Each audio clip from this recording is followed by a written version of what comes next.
हाय दोस्तों, ये आज सुप्रीम कोर्ट का सेकेंड पार्ट है। फर्स्ट पार्ट में वीडियो बना चुका हूँ। आप अगर नहीं देखे हैं तो उसको ज़रूर देखें, इसके बाद इसका सेकेंड पार्ट देखें। सुप्रीम कोर्ट इसलिए इम्पोर्टेंट है कि हर एक साल यूपीएससी यहाँ से कम एक क्वेश्चंस तो निकाल ही लेते हैं। और स्टेट पीसीएस में पता नहीं कितने सारे क्वेश्चंस बनते हैं। अलग अलग पीसीएस में अलग अलग तरीके से क्वेश्चंस पूछे जाते हैं।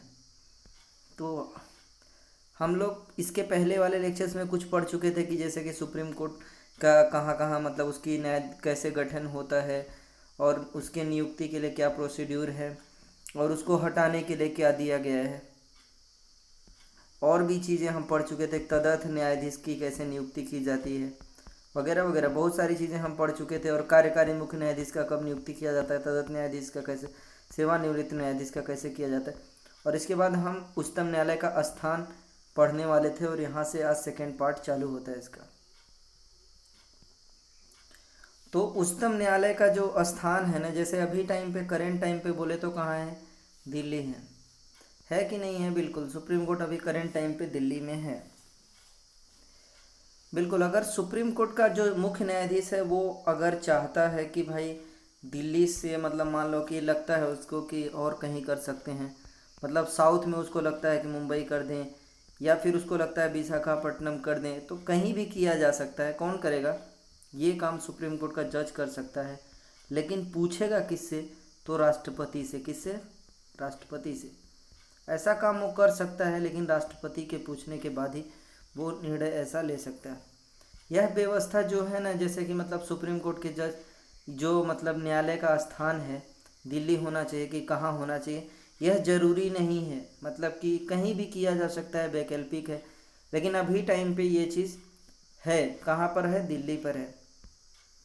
लेकिन ऐसा काम करने के लिए और कोई न्यायालय नहीं कह सकता भाई। जैसे जबलपुर हाई कोर्ट ऐसा नहीं कह सकता कि भाई साहब आप एक काम करो, आप इतना दूर हो और हम जो मेटर्स भेजते हैं ज़्यादा टाइम लगता है। तो ऐसा कोई कोर्ट नहीं बोल सकता है। अगर सुप्रीम कोर्ट को लगता है कि पीठ का मतलब निर्णय लेना है, तो उसके निर्णय के लिए कहीं और बेंच स्थापित किया जा सकता है तो किया जा सकता है। हाई कोर्ट का बहुत सारे बेंच स्थापित किए गए हैं, और बेंच स्थापित करने के लिए संविधान में संशोधन करने की कोई ज़रूरत नहीं है। मतलब ये बेंच है, यहाँ पे 2-4 जज होंगे और जो क्या करेंगे, संविधानिक मेटर्स पे निर्णय देंगे या अपीली मेटर्स पे निर्णय देंगे। ये एक बेंच है। जैसे यहाँ मुंबई हाई कोर्ट का बहुत सारा बेंच आप देख सकते हैं। यानी हाई कोर्ट के बहुत सारे पीठ हैं जहाँ पर वो निर्णय देते हैं। बट सुप्रीम कोर्ट का अभी तक कोई इस प्रकार का बेंच नहीं है कि मतलब दिल्ली में ही आपको जाना पड़ेगा, चाहे अपील हो चाहे संवैधानिक मैटर हो। एक्चुअली में न्यायालय का प्रोसीड्यूर है, जैसे कि आपको अगर मान लीजिए कि कोई उच्चतम न्यायालय को अगर कोई चीज़ काम करनी है, अपना प्रोसीड्यूर बनाना है, तो राष्ट्रपति से पूछ करके अपना प्रोसीड्यूर बना सकता है। मतलब अपना निर्णय लेने का जो तरीका है, क्या प्रक्रिया फॉलो किया जाएगा, वो चीज़ बना सकता है। तो क्या कुछ प्रक्रिया बनाया गया है? हाँ, आर्टिकल 143 का यूज़ करके। अगर अब आर्टिकल 143 के तहत प्रेसिडेंट कुछ भी चीज़ पे अगर मैटर पे सलाह लेता है, किसके पास? प्रेसिडेंट खुद सलाह लेने नहीं जाता है दोस्तों। जो भारत का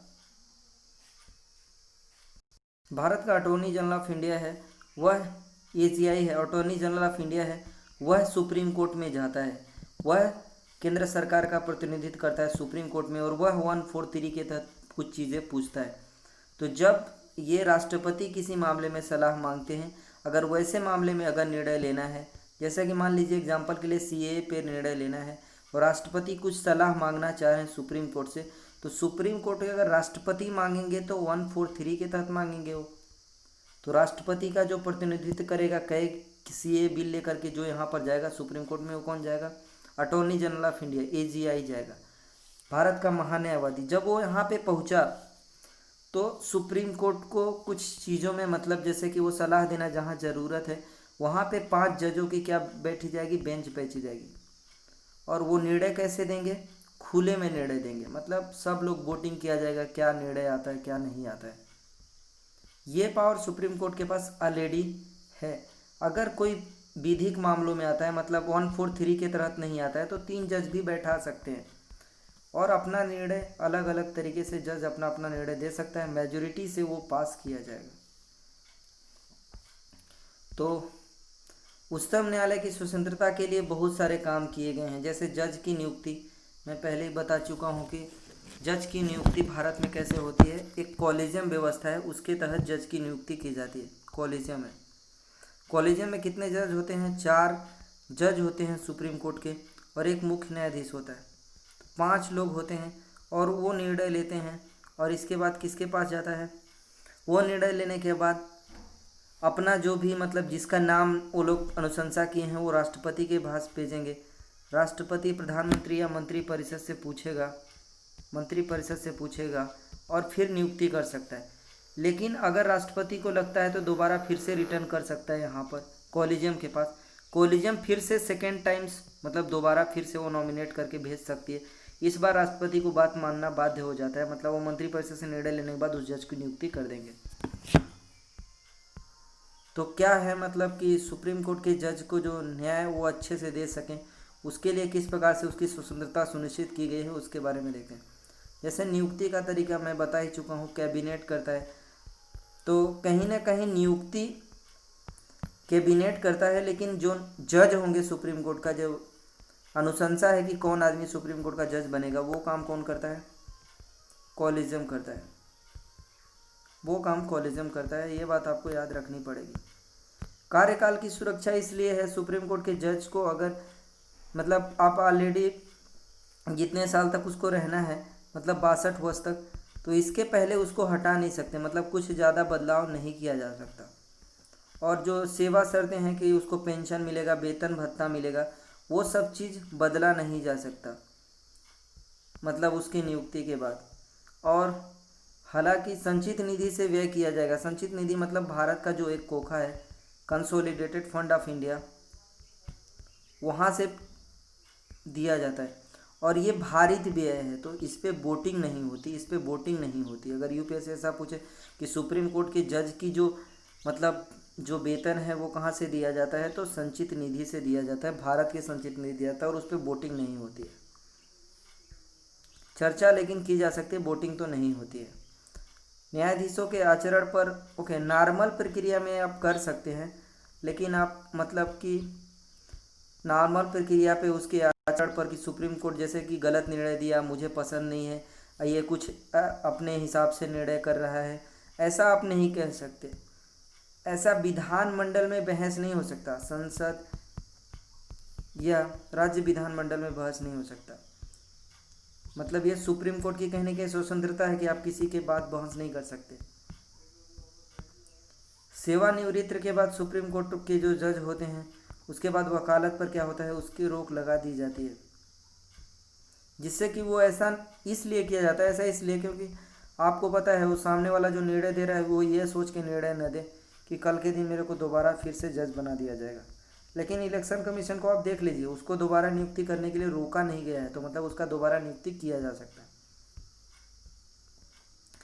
अगर अपनी बात जो सुप्रीम कोर्ट ने अपना निर्णय दिया, अगर कोई आदमी उस निर्णय उसको पसंद नहीं आता है, तो बिल्कुल वो संवैधानिक दायरे में रह करके उस बात को मान सकता है, लेकिन कभी वो न्यायालय की अवमानना नहीं कर सकता। मतलब कि न्यायालय की कार्यालय प्रक्रिया है, जो प्रोसीड्यूर है, उसमें वह रोक नहीं लगा सकता, या उसको इस बात का आलोचना नहीं कर सकता है। आलोचना कर सकता है, लेकिन वो संवैधानिक होना चाहिए, जिससे न्यायालय की मर्यादा या जो रिजल्ट है उस पर कुछ बुरा न पड़े। अपना स्टाफ खुद ही वो नियुक्त करता है, तो कहीं ना कहीं ये फुल डिसीजन है उसका।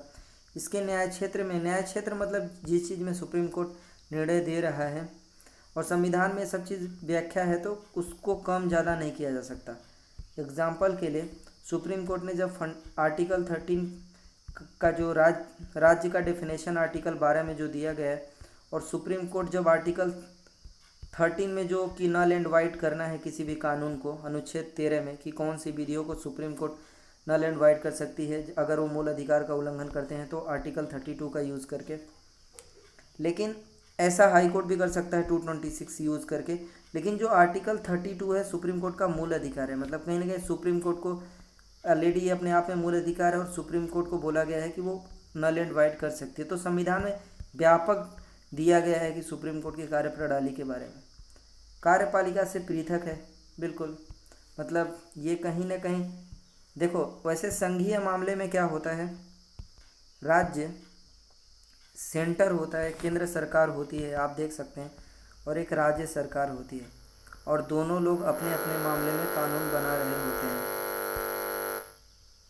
दोनों लोग अपने अपने मामले में कानून बना रहे होते हैं। केंद्र अपने मामले में कानून बना रहा होता है, राज्य अपने मामले में कानून बना रहा। तो शक्तियों का विभाजन हुआ है, लेकिन सुप्रीम कोर्ट के साथ ऐसा नहीं हुआ है। सुप्रीम कोर्ट के बीच में शक्तियों का विभाजन नहीं है। भारत में कैसी न्यायपालिका है? एकीकृत न्यायपालिका है। तो संघीय व्यवस्था में सुप्रीम कोर्ट को ऑलरेडी भारत में एकीकृत न्यायपालिका है, स्वतंत्र न्यायपालिका है, लेकिन हाई कोर्ट और सुप्रीम कोर्ट के बीच में शक्तियों का विभाजन नहीं किया गया है। तो ये तो एक बड़ी बात हो गई। और दूसरा बात कि कार्यपालिका ने जो निर्णय लिया है वो सुप्रीम कोर्ट, जैसे अभी लॉकडाउन चल रहा है तो सुप्रीम कोर्ट को लग सकता है कि हाँ ये गलत है, तो इस बात को नल एंड वाइट कर सकती है कि ये आप गलत कर रहे हैं, लोगों के फंडामेंटल राइट का वॉयलेट हो रहा है, तो ऐसा वो कर सकते हैं। ये सुप्रीम कोर्ट की कार्यपालिका है। यूपीएससी क्या क्वेश्चंस पूछता है? कई बार यूपीएससी ने ऐसा क्वेश्चन पूछा है कि सेवानिवृत्ति के बाद जो वकालत पर रोक हो जाती है वो सुप्रीम कोर्ट की स्वतंत्रता है कि नहीं है। सुप्रीम कोर्ट ये पूछा है कि मतलब कैसे जज की ये संचित निधि से व्यय किया जाता है, इस आधार पर ऐसे क्वेश्चंस बने हुए हैं पिछले बार। उच्चतम न्यायालय की शक्तियों के बारे में देखते हैं। उच्चतम न्यायालय की शक्तियाँ संविधान में बहुत सारे मामलों में लिखा गया है कि कौन कौन से मामलों में सुप्रीम कोर्ट निर्णय देगा। और ये जो है ना ब्रदर्स, परामर्शदात्री, ये परामर्शदात्री है, मतलब सलाहकारी जो क्षेत्राधिकार है, सलाह देने का सुप्रीम कोर्ट को किसी मैटर पे। राष्ट्रपति को जो मैं बता रहा था कि 143 यूज़ करके राष्ट्रपति का जो नॉमिनी होता है, मतलब अटॉर्नी जनरल ऑफ भारत का महान्यायवादी होता है, और वो सुप्रीम कोर्ट में ये महान्यायवादी होता है, और ये सुप्रीम कोर्ट में जो जाता है एससी के पास जाता है, और एससी अपना कुछ मतलब संवैधानिक पीठ बनाता है 143 के तहत। ये जब मांगने आता है कुछ मैटर्स पे तो ये अपना 5 लोगों का जजों का जो बेंच बैठाता है। ये इस प्रकार का जो प्रावधान है ऐसा हाई कोर्ट के पास नहीं है। तो ये कैसा अधिकार है? अनन्य अधिकार है। देखो, अनन्य अधिकार है। ये क्या है? अनन्य अधिकार है। इस ऐसा ताकत केवल सुप्रीम कोर्ट के पास है। मतलब अनन्य मतलब केवल, तो ऐसी शक्तियाँ केवल सुप्रीम कोर्ट के पास है, ना कि हाई कोर्ट के पास। आइए देखते हैं कौन कौन से मामलों में वो न्यायालय दे सकता है। तो सबसे पहले मूल देखते हैं।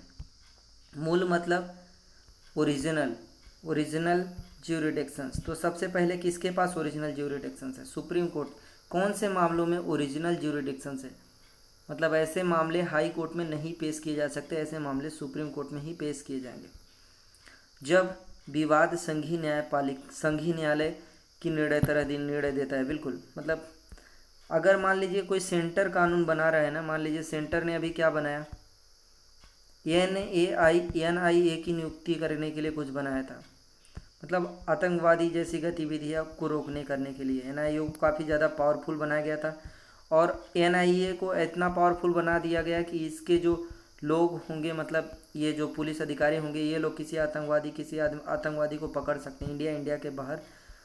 तो ये इनके जो पुलिस ऑफिसर्स होंगे वो अब राज्य सरकार से नहीं पूछेंगे, पहले राज्य सरकार से पूछते थे। तो छत्तीसगढ़ ने क्या किया, इसी आर्टिकल्स का यूज़ करके, आर्टिकल 131 का यूज़ करके, ये 131 है, इसका यूज़ करके सुप्रीम कोर्ट में अपील दायर की कि ये जो कानून बनाया केंद्र सरकार ने, यह गलत है, कहीं ना कहीं राज्यों की शक्तियों को छीन कर रहा है या कम कर रहा है। तो भारत में क्योंकि संघीय है, केंद्र सरकार अपना कानून बना सकता है, राज्य सरकार अपना कानून बना सकता है, लेकिन उल्लंघन होने पर, मतलब फंडामेंटल राइट है, जैसे आपका अगर मूल अधिकार उल्लंघन हुआ तो आप कहाँ जा सकते हैं? Supreme court. अगर राज्यों का मूल अधिकार उल्लंघन हो जाए तो कहाँ जा सकते हैं? वो भी जा सकते हैं सुप्रीम कोर्ट। ये आर्टिकल कौन सा यूज़ करते हैं? 131। आपके लिए आपका अगर आर्टिकल 32। तो बस दोस्तों, अब ये दोनों में क्या डिफरेंस है आप समझ ही सकते हैं कि आपका मूल अधिकार है, मतलब आप नागरिक हैं, आपका मूल अधिकार है, राज्यों के पास भी मूल अधिकार है, वो सुप्रीम कोर्ट इस मैटर्स पे 131 का यूज़ करके जा सकते हैं। तो केरल भी गया था CAO को लेकर के, ये आप एग्जाम्पल कोट कर सकते हैं। बाकी अगर सेंटर के बीच में कानून हो, स्टेट के बीच में कानून हो, फॉर एग्जांपल मध्य प्रदेश और छत्तीसगढ़ के बीच में विवाद हो, या छत्तीसगढ़ और मध्य प्रदेश के बीच में विवाद हो, या छत्तीसगढ़ और दिल्ली के बीच में विवाद हो, कुछ भी मामला हो सकता है, लेकिन वो मामला कानून का होना चाहिए। वो मामला कानून का होना चाहिए। मतलब मामला अगर कानून का है तो आप सुप्रीम कोर्ट आराम से जा सकते हैं।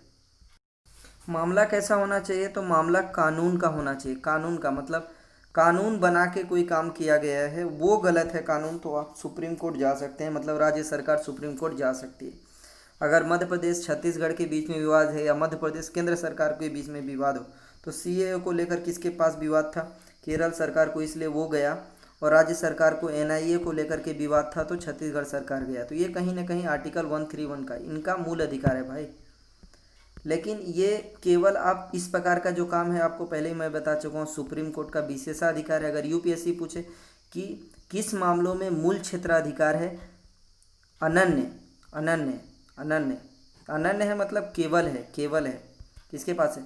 राज्यों के बीच में विवाद हो, राज्य और केंद्र के बीच में विवाद हो, केंद्र और यूटी के बीच में विवाद हो, लेकिन राजनीतिक मामले नहीं होने चाहिए। सुप्रीम कोर्ट ने यह दूसरा किसी नागरिक लाए गए मामले को अंतर्गत स्वीकार नहीं। आपको पता है नागरिक अगर केंद्र या राज्य सरकार के खिलाफ अगर लाता है तो वो कहाँ से होता है? आर्टिकल 32 होता है।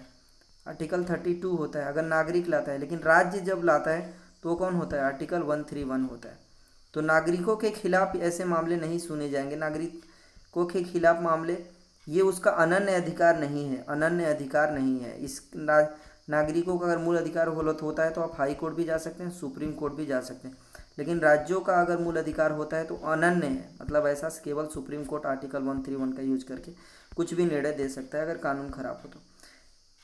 लेकिन इसमें कौन कौन से ऐसे मामले जो शामिल नहीं होंगे? तो कोई पुराना वाला जो विवाद होगा, ये यूपीएससी पूछ चुका है एक बार, संवैधानिक संधि समझौता जो होगा, कोई विवाद होगा जो किसी न्याय क्षेत्र को लेकर के होगा, जो किसी संधि समझौते से बाहर हुआ है, जो ये अंतर्राज्यीय जल विवाद होता है, एक स्टेट से जो नदियाँ होती हैं कई बार दूसरे महाद्वीप को आप देख सकते हो किसके बीच में विवाद है? महाराष्ट्र कर्नाटक गोवा के बीच में विवाद है, कर्नाटक और गोवा के बीच में विवाद है।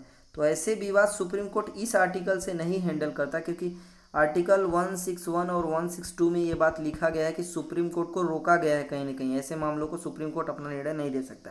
लेकिन सुप्रीम कोर्ट के पास पता है आर्टिकल 136 है, मतलब सुप्रीम कोर्ट किसी भी कोई भी ट्रिब्यूनल्स कोई निर्णय देता है, कोई रीट अपना निर्णय देता है, मतलब कोई भी भारत का कोई भी निर्णय देता है, कोई भी आदमी अगर निर्णय देता है तो सुप्रीम कोर्ट उसके खिलाफ सुप्रीम कोर्ट में मतलब अपील की जा सकती है आर्टिकल 136 का यूज़ करके, और सुप्रीम कोर्ट ऐसे मामले को सुन सकता है। लेकिन यह सभी मामलों में नहीं है दोस्तों, सभी मामलों में नहीं है। आपको दिखा देते हैं हम, यह सभी मामलों में बिल्कुल भी नहीं है, सभी मामलों में नहीं है। आप देख सकते हैं ये विशेष अनुमति द्वारा अपील, यूपीएससी ऐसा क्वेश्चन पूछता है कि यह सभी मामलों में नहीं, सभी मामलों में नहीं है। सैन्य न्याय अदालतों को छोड़ करके आर्टिकल 136 का यूज कर सकते हैं आप, लेकिन सभी मामलों में नहीं कर सकते। सैन्य अदालत को छोड़ करके बाकी आप चाहे तो ये सुप्रीम कोर्ट की विवेकानुसार शक्ति है कि सुप्रीम कोर्ट उस मैटर्स को एक्सेप्ट करना चाहता है कि नहीं करना चाहता है, ये बात है। आप ये किसी के मामले में चाहे संवैधानिक हो चाहे कुछ हो, किसी भी मैटर्स को सिवाय सैन्य न्यायालय को छोड़कर, तो सभी मामलों में नहीं होता है, लेकिन कुछ मामलों में विशेष अनुमति द्वारा अपील जरूर की जा सकती है। आपको अब आगे पढ़ते हैं। एक बार क्या हुआ था, जो ये था मतलब पश्चिम बंगाल था, वो गया था किसी मैटर्स को लेकर, लेकिन वो राजनीतिक हो गया। तो सुप्रीम कोर्ट ने कहा कि ये मेरा मूल अधिकार नहीं है, आर्टिकल 131 का केवल कानून का मैटर्स होना चाहिए और तभी मैं सुनवाई करूँगा। ठीक है, राजनीतिक नहीं होना चाहिए। राजनीतिक होगा तो आपको पता है 136 यूज कर लो ना यार, कौन सी बुरी बात है। न्यायाधीश क्षेत्राधिकार के बारे में बात करते हैं। न्यायाधीश मतलब कि जो रीट होता है ना, वो कौन कौन जारी कर सकता है? सुप्रीम कोर्ट पूरा इंडिया के अंदर रीट जारी कर सकता है, मतलब महाराष्ट्र के लिए जारी कर सकता है, यूपी के लिए भी जारी कर सकता है, यहाँ के लिए भी जारी कर सकता है, यहाँ के लिए। यहाँ रीट का मतलब होता है आपको अगर मान लीजिए कोई आदमी गलत तरीके से आपको पकड़ के रख लिया है, या जो जो मतलब पुलिस है वो कस्टडी में रख रही है, 48 घंटे से ज़्यादा कस्टडी में रखी हुई है, तो आप रीट जारी करेंगे और सुप्रीम कोर्ट में एक कागज़ जैसा फाइल करेंगे, और इसके बाद सुप्रीम कोर्ट क्या करेगा, उस मैटर्स पे हाँ ना बोलेगा, और इसके बाद अगर उसको लगता है कि गलत तरीके से मतलब रखा गया है तो वो तुरंत छुड़वाने के लिए आर्डर कर सकता है, और ऐसा बात हो जाएगा। तो कहीं ना कहीं वो आपका मूल अधिकार है। तो बंदी इन सारे मामलों में रीट जारी कर सकता है। मूल अधिकार के मामलों में सुप्रीम कोर्ट के पास रीट जारी करने की शक्ति है आर्टिकल 32 के तहत। लेकिन ऐसा पावर हाई कोर्ट के पास भी है आर्टिकल 226 के तहत। तो ये अनन्य अधिकार नहीं है। अगर यूपीएससी अगर पूछे कि न्यायाधीश जो क्षेत्राधिकार है वो सुप्रीम कोर्ट का अनन्य मूल अधिकार है, तो अनन्य नहीं है, क्योंकि केवल सुप्रीम कोर्ट के पास ऐसा पावर नहीं, हाई कोर्ट के पास पावर है। लेकिन सुप्रीम कोर्ट के पास और एक पावर है कि वह केवल केवल केवल मैं बता रहा हूँ दोस्तों, केवल का मतलब होता है ओनली, इसी मैटर्स पे केवल किस मामलों में रिट जारी कर सकता है, तो केवल मूल अधिकार के। अगर कोई मान लीजिए आप संपत्ति का अधिकार मूल अधिकार नहीं है, आपको पता है, अगर संपत्ति के अधिकार का आपको उल्लंघन होता है तो आप हाई कोर्ट जा सकते हैं। हाई कोर्ट इसके मामले में रिट जारी कर सकता है, इसके बाद सुप्रीम कोर्ट भी जारी कर सकता है। तो सामान्य कानून में कौन रिट जारी कर सकता है? ये तो जो कानूनी न्याय क्षेत्र अधिकार है वो ज़्यादा किसके पास है? हाई कोर्ट के पास ज़्यादा है, क्योंकि वो मूल अधिकार में भी रिट जारी कर सकता है प्लस सामान्य कानून में भी रिट जारी कर सकता है। लेकिन सुप्रीम कोर्ट केवल रिट जारी कर सकता है, केवल रिट जारी कर सकता है किस मामलों में? मूल अधिकार के मामलों में, मूल अधिकार के मामलों में केवल रिट जारी कर सकता है। ये बड़ी बात है। और आपको ये बात भी एक याद रखनी चाहिए कि सुप्रीम कोर्ट पूरा इंडिया के लिए रिट जारी कर सकता है, लेकिन स्टेट का जितना न्याय क्षेत्र है तो उतने के लिए ही वो रिट जारी करे।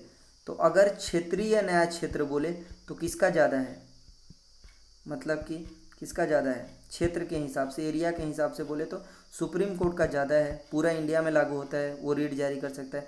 लेकिन स्टेट अपने क्षेत्राधिकार में ही केवल रिट जारी कर सकता है। लेकिन ऐसा बाद में संशोधन करके बोल दिया गया कि एक स्टेट दूसरे स्टेट में कोई आदमी बंद है वहाँ के लिए भी रिट जारी कर सकता है, अगर अच्छे संबंध होने चाहिए दोनों स्टेट के बीच में। तो मतलब अब स्टेट केवल एक स्टेट नहीं, दूसरे स्टेट के लिए भी रिट जारी कर सकते हैं। आइए अपीली क्षेत्राधिकार देखते हैं। अपील का मतलब होता है कि किसी मामले पर सुप्रीम कोर्ट अपना अपील आप कर रहे हैं सुप्रीम कोर्ट में। तो बहुत सारे ऐसे मामले हैं, जैसे संवैधानिक मामलों में आप अपील कर सकते हैं। तो इसमें क्योंकि संवैधानिक मैटर्स है तो कौन सुनेगा? सुप्रीम कोर्ट सुनेगा। लेकिन ऐसे मामलों में लिखेगा हाई कोर्ट लिख के देगा कि हाँ यार इसमें संवैधानिक मैटर्स है और इसमें कॉन्स्टिट्यूशनल का, संविधान का इंटरप्रिटेशंस करना पड़ेगा, तो वो लिख के दे सकता है और फिर सुप्रीम कोर्ट इसमें निर्णय अपना देगा। और फिर अगर दीवानी मामला है, मतलब कोई कर वगैरह का है, उस मामले में अगर हाई कोर्ट लिख के देता है तब भी हो सकता है। आपराधिक मामलों में भी अपील की जा सकती है सुप्रीम कोर्ट में। और विशेष अनुमति जो मैं बताया था आर्टिकल 136, यहाँ से यूपीएससी पक्का क्वेश्चन पूछता है। सभी मामलों में नहीं, मैं पहले ही बता चुका हूँ, सैन्य न्यायालयों में नहीं होता है, बाकी सभी मामलों में पक्का रिट जारी कर सकता है। ये अनन्य मूल अधिकार है किसका?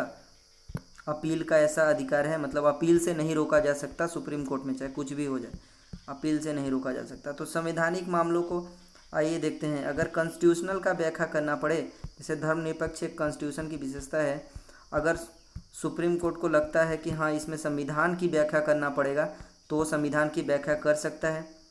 और बिल्कुल ऐसे मामले को खिलाफ उच्चतम न्यायालय में अपील की जा सकती है। दीवानी मामले के मामले में भी अपील उच्चतम न्यायालय में की जा सकती है।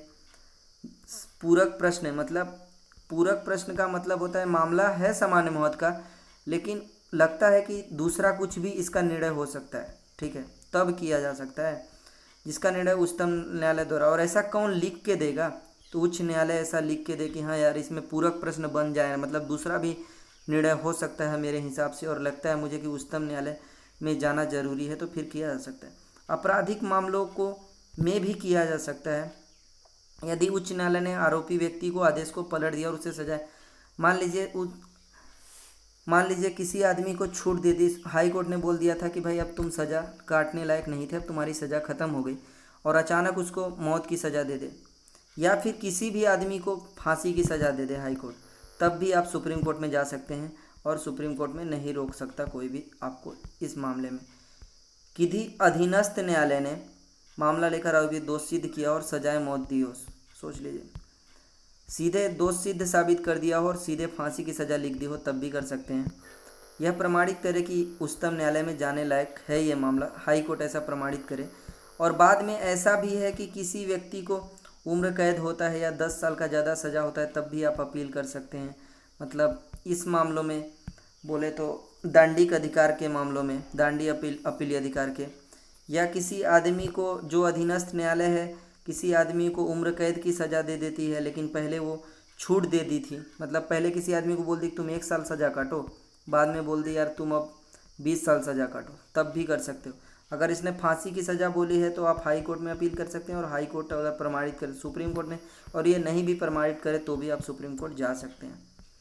लेकिन आपको पता है विशेष अनुमति द्वारा अपील की जा सकती है, और आप देख सकते हैं ये बहुत सारे मामलों में सुप्रीम कोर्ट ऐसे मामलों में अपील करता है। और सैन्य न्यायालय को छोड़ दिया जाए तो सभी मामलों में सुप्रीम कोर्ट के पास ऐसा पावर है, सिवाय सैन्य न्यायालय में। तो ये सुप्रीम कोर्ट का क्या है, विशेषाधिकार है। सुप्रीम कोर्ट का क्या है, विशेषाधिकार है। ऐसा हाई कोर्ट के पास ताकत नहीं है, आपको ये बात याद रखनी पड़ेगी। दीवानी संवैधानिक अपराधी किसी भी मामले को लेकर के सिवाय सैन्य न्यायालय के, तो अगर ऐसा यूपीएससी पूछे कि सभी मामलों में ये किया जा सकता है तो बिल्कुल भी रॉन्ग होगा। लेकिन हाँ, कुछ मामलों में तो ज़रूर किया जा सकता है। केवल उच्च न्यायालय के खिलाफ ही जरूरी नहीं भाई, किसी मामलों को, सैन्य न्यायालय को छोड़ दो, अगर हाई कोर्ट ने कुछ किया है, संवैधानिक मामला है, तो ये बताता है कि अपील नहीं रोक सकते, अपील अपने आप में सुप्रीम कोर्ट में। और इसी के मामले में जो नदी वाला जो विवाद होते हैं, अंतर्राज्यीय नदी विवाद होते हैं, वो इसी मामले आर्टिकल 136 का यूज करके ही सुप्रीम कोर्ट अपना निर्णय सुनाता है। सलाहकार क्षेत्राधिकार अगर यूपीएससी पूछे तो ये भी अनन्य है, मतलब ऐसा पावर केवल सुप्रीम कोर्ट के पास है, केवल सुप्रीम कोर्ट के पास है, ये बात आपको याद रखनी पड़ेगी।